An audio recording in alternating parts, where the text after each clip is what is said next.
तू हंस, तू मुस्कुरा, तू रोना कम कर दे, तू जिंदा है जिंदगी के नाक में दम कर दे। हेलो नमस्कार साथियों, आप सभी को टारगेट विथ नित्यम के इस चैनल में दिल खोल करके स्वागत है। जैसे में आपको लगातार पता चल रहा है कि टारगेट विथ नित्यम चैनल से जीके जीएस का सीरीज दिया जाता है जो सभी परीक्षाओं के लिए महत्वपूर्ण है। और टारगेट विथ नित्यम चैनल से जो भी जीके जीएस के सीरीज दिए जाएंगे वे सभी लूसेंट के PYQs हैं, यानी प्रीवियस ईयर पर आधारित प्रश्न है। और आपको पता है कि किसी भी एग्जाम को क्रैक करने के लिए उसका प्रीवियस ईयर क्वेश्चन बैंक कितना महत्वपूर्ण रखता है। तो आज की हम सीरीज में लेकर आए हैं लूसेंट किताब का निचोड़ और टॉप जीके जीएस के 50 प्रश्न लेकर आए हैं जो आपकी आगामी परीक्षा के लिए बेहद महत्वपूर्ण होगा। अब जिस भी एग्जाम की तैयारी कर रहे हो, भारत के वे सभी एग्जाम जिसमें आपसे जीके जीएस से संबंधित सवाल पूछे जाते हैं, उन सभी परीक्षाओं के लिए वीडियो महत्वपूर्ण होगा। तो चलिए, आपकी ज्यादा समय की हम बर्बादी करेंगे नहीं। सबसे पहला सवाल से हम आपकी शुरुआत करते हैं।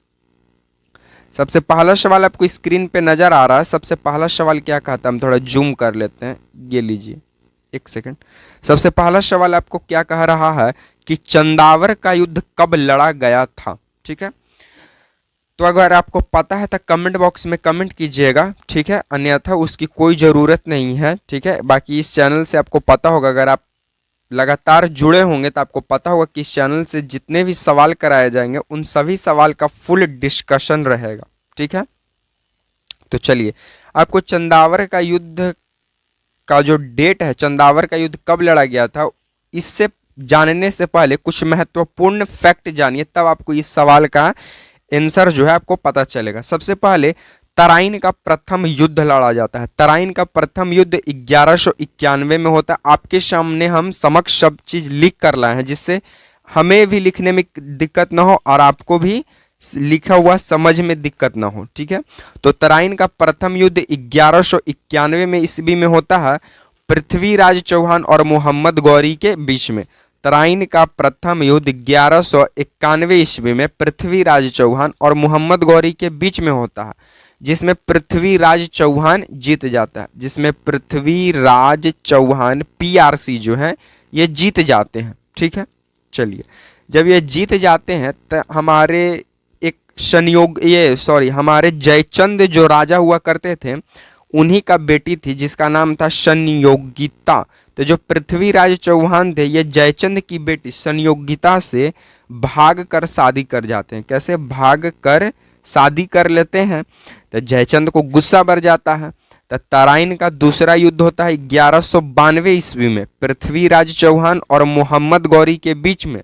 लेकिन इस बार मोहम्मद गौरी जो पृथ्वीराज चौहान से युद्ध लड़ रहा था वो अकेले नहीं था, तो मोहम्मद गौरी के साथ मिल गया जयचंद। कौन मिल गया? जयचंद।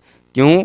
क्योंकि जान रहा था कि पृथ्वीराज चौहान हमारे बेटी के भगा कर शादी कर लिया, तो इसका बदला इससे ले लेते हैं।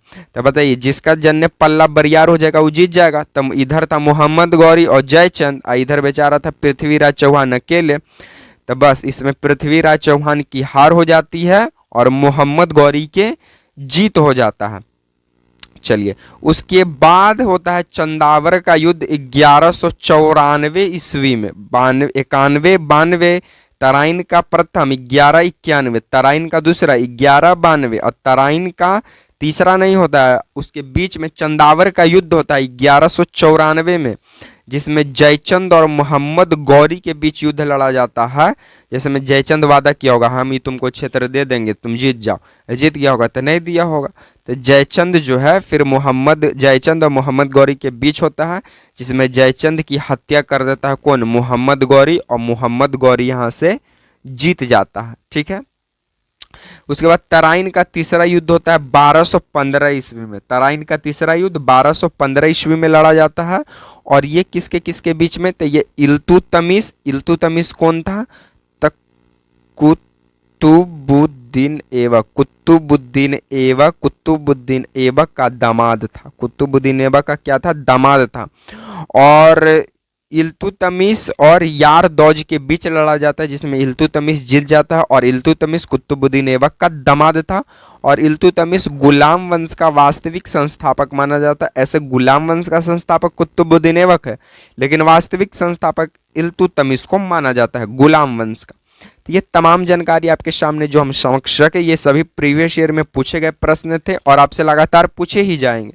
तो इन सब सवाल को आप नोट कर लीजिए, ठीक है साथियों। चलिए नेक्स्ट सवाल आपसे क्या कहता है कि जैनों के अंतिम तीर्थंकर एवं 24वें तीर्थंकर कौन थे? अगर आपको पता है तो कमेंट बॉक्स में कमेंट कर दीजिएगा, अन्यथा हम आपको बता दें कि जैनों के अंतिम तीर्थंकर एवं 24वें तीर्थंकर वर्धमान महावीर स्वामी थे। कौन थे? महावीर स्वामी थे, ठीक है। चलिए, तो जैनों के अंतिम तीर्थंकर और 24वें तीर्थंकर कौन हुए? महावीर स्वामी, ठीक है। चलिए, उसके बाद महत्वपूर्ण इनके फैक्ट्स देखें तो ये तमाम फैक्ट्स आपके सामने रख दिए हैं जो आपसे एग्जामिनर इस बार के एग्जाम में प्रीवियस ईयर में पूछा था। इन्होंने कौन? महावीर स्वामी। कौन? महावीर स्वामी, ठीक है। चलिए, ये 30 वर्ष के अवस्था में अपना गृह त्याग देते हैं। कौन? महावीर स्वामी। 12 वर्षों की कठिन तपस्या रहती है। 12 वर्षों की कठिन तपस्या रहती है। ज्ञान की प्राप्ति इनको रिजुपालिका नदी के तट पर होता है। कौन सी नदी? रिजुपालिका नदी। कौन सी नदी? रिजुपालिका नदी के तट पर होता है।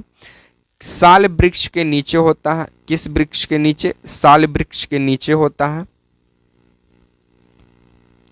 साल वृक्ष के नीचे ज्ञान की प्राप्ति होती है, ठीक है। चलिए, ये 23वें तीर्थंकर पार्श्वनाथ थे। 22वें तीर्थंकर अरिष्ट नेमी थे। अरिष्ट नेमी थे, ठीक है। ये बात को भी आप ध्यान रखिए। प्रथम तीर्थंकर हुए ऋषभ देव हुए प्रथम तीर्थंकर, और जैन धर्म के संस्थापक भी ऋषभ देव ही माने जाते हैं। ऐसे तो ये प्रथम तीर्थंकर थे, लेकिन वास्तविक संस्थापक माने जाते हैं वर्धमान महावीर स्वामी को। चलिए, नेक्स्ट सवाल आपसे पूछता है कि ब्रह्म समाज के संस्थापक कौन थे? पता है तो कमेंट बॉक्स में कमेंट कीजिएगा, अन्यथा हम आपको बता दें कि ब्रह्म समाज के संस्थापक राजा राम मोहन रॉय थे। राजा राम मोहन रॉय थे। राजा राम मोहन रॉय को राजा का उपाधि अकबर द्वितीय दिया था। कौन दिया था? अकबर द्वितीय दिया था। राजा राम मोहन रॉय का जन्म 1774 में होता है बंगाल के राधानगर में। कहाँ होता है? बंगाल के राधानगर में। हमारे जितने भी फ्रीडम फाइटर्स हुए उन सभी का जन्म बंगाल के ही अंदर हुआ था, ठीक है। उसके बाद राजा राम मोहन रॉय के द्वारा हिंदू कॉलेज की स्थापना किया गया 1817 में। वेदांत सोसाइटी की भी स्थापना किया गया राजा राम मोहन रॉय के द्वारा 1885 में। उसके बाद राजा राम मोहन रॉय कुछ मैगजीन निकाले, जिसमें पहला नाम था संवाद कौमुदी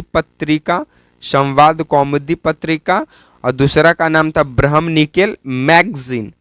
उसके बाद सती प्रथा का अंत 1829 में राजा राम मोहन रॉय के ही प्रयास से हुआ और बैन लगाने का काम किया था विलियम बेंटिक। उस समय वायसराय थे विलियम बेंटिक हुआ करते थे, ये रोक लगाए थे। प्रयास रहा था राजा राम मोहन रॉय का। राजा राम मोहन राय का मृत्यु 1833 में इंग्लैंड के ब्रिस्टल शहर में हुआ था। ये बीपीएससी के द्वारा पूछा हुआ सवाल था कि राजा राम मोहन रॉय का मृत्यु इंग्लैंड के किस शहर में हुआ? तब ब्रिस्टल शहर में हुआ था, ठीक है। चलिए, आई होप आप इसे नोट कर लिए होंगे। चलिए, नेक्स्ट प्रश्नों की ओर हम लोग आगे बढ़ गए। नेक्स्ट हमारा सवाल क्या कहता है कि गरीबी हटाओ का नारा किसने दिया था? पता है तो कमेंट बॉक्स में कमेंट कीजिए, अन्यथा हम आपको बता दें कि गरीबी हटाओ का नारा किस पंचवर्षीय योजना में दिया गया? तब 5वीं पंचवर्षीय योजना में दिया गया था गरीबी हटाओ का नारा। इंदिरा गांधी का पुस्तक का नाम है इंटरनल इंडिया। इंदिरा गांधी का जन्म 1917 में होता है और गरीबी हटाओ का जो नारा दिए थे वो दिए थे इंदिरा गांधी। वो कौन दिए थे? इंदिरा गांधी दिए थे। इंदिरा गांधी का पुस्तक का नाम है इंटरनल इंडिया। इंदिरा गांधी का जन्म 1917 में होता है जब कौन सा ग्रह? चंपारण सत्याग्रह होता है। इंदिरा गांधी का मृत्यु 1984 में होता है और भारत की प्रथम महिला प्रधानमंत्री बनी कौन? इंदिरा गांधी। और भारत रत्न जीतने वाली भी पहली भारतीय महिला कौन बनी? इंदिरा गांधी। भारत रत्न जो कि भारत का सर्वोच्च नागरिक पुरस्कार है। ठीक है, चलिए आपके समक्ष इंदिरा गांधी से संबंधित जितने भी फैक्ट्स बन सकते थे वो हम रख चुके हैं। चलिए नेक्स्ट प्रश्न की ओर हम लोग आगे बढ़ते हैं। नेक्स्ट हमारा सवाल क्या कहता है कि गीता रहस्य पुस्तक के लेखक कौन है? गीता रहस्य पुस्तक के लेखक हैं बाल गंगाधर तिलक।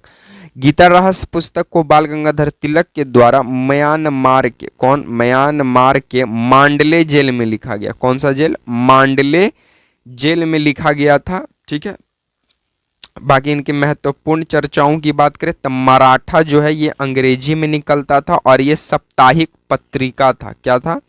पत्रिका था। किनका? बाल गंगाधर तिलक का। केसरी जो था ये मराठी था और दैनिक में निकलता था। मराठी भाषा में केसरी था और ये रोज निकलता था। महाराष्ट्र में गणेश पूजा की शुरुआत 1893 में इन्होंने ही किया था। ठीक है, हिंदू अखाड़ा का भी शुरुआत बाल गंगाधर तिलक ही करते हैं और शिवाजी महोत्सव की शुरुआत महाराष्ट्र में कौन करते हैं? तो यही करते हैं 1895 में बाल गंगाधर तिलक। तो आपके सामने बाल गंगाधर तिलक से संबंधित जितने भी फैक्ट्स है वो सभी हम रख दे दिए। आई होप आपको ये वीडियो पसंद आया होगा। वीडियो को देखने के लिए थैंक्स फॉर वॉचिंग वीडियो पसंद आया तो वीडियो को लाइक करें, शेयर करें एंड चैनल को सब्सक्राइब करें और कमेंट करना मत भूलिएगा। इसी तरह के सीरीज के साथ आपसे मिलेंगे नेक्स्ट वीडियो में। तब तक के लिए आप तमाम साथियों को जुड़ने के लिए जय हिंद।